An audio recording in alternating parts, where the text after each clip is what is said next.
భారతదేశంలో హిందువుల్ని ఏమన్నా సరే పడుంటారు, ఏదైనా పెద్ద ప్రాబ్లం లేదు.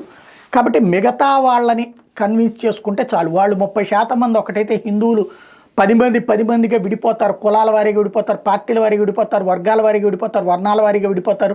ఎవరికి వాళ్ళు తన్నుకు చస్తారు. కాబట్టి 30 మందిని కనుక మనం బలంగా తయారు చేసుకుంటే చాలు, అది ముస్లిం క్రైస్తవుల్ని తయారు చేసుకుంటే చాలు అన్నటువంటి కాంగ్రెస్ ఫార్ములాలో భాగంగానే ఒకటి ఇంతకాలం నడుపుకుంటూ వచ్చారు. దానికి తోడు ఎస్సీ ఎస్టీ హిందువుల్ని చీల్చి వాళ్ళల్లో మత మార్పిడులకి పెంచి వాళ్ళని కూడా అటు పక్కకి తీసుకెళ్ళి తద్వారా భారీ ఓట్ బ్యాంకులతో బ్రతికేసింది. అయితే ఈ మధ్యకాలం ప్రజల ఆలోచనలో వచ్చిన మార్పు కారణంగా భారతీయ జనతా పార్టీ అధికారంలోకి వచ్చింది. కాబట్టి దీన్ని దెబ్బతీయడం కోసం అని చెప్పేసి హిందుత్వాన్ని దారుణంగా అవమానిస్తూ ఎప్పటికప్పుడు హిందుత్వం అనేటటువంటి దాన్ని దేశద్రోహం కింద, హిందుత్వం అంటే తప్పు కిందన, హిందుత్వాన్ని మాట్లాడితే కనుక అదొక లించింగ్ కిందన చూపించేటటువంటి దుర్మార్గపు వ్యవహారం నడుస్తుంది. ఇది పతాక స్థాయికి చేరి పరాకాష్ఠకి చేరింది. ఏంటంటే జై శ్రీరామ్ అంటే కనుక అది రెచ్చగొట్టుడు చర్య అంటూ కోర్టులో అఫిడవిట్లు వేసినటువంటి మమతా బెనర్జీలోనూ లేకపోతే కాంగ్రెస్ పార్టీకి సంబంధించినటువంటి హిమాచల్ ప్రదేశ్ ప్రభుత్వాలది చూసాం. అయితే జై శ్రీరామ్ అంటానికి మాత్రం వీళ్ళ మనసొప్పదు, లేదా అది వ్యతిరేకంగా కనిపిస్తుంది. కానీ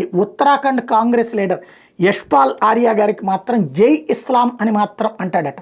తాజాగా అయ్యగారు ఇచ్చినటువంటి సరికొత్తదైనటువంటి నినాదం జై శ్రీరామ్కి ప్రత్యామ్నాయంగా ముస్లిం ఓట్లని బుజ్జగించడం కోసం కొత్త నినాదాన్ని తెర మీదకి తీసుకొచ్చాడనమాట.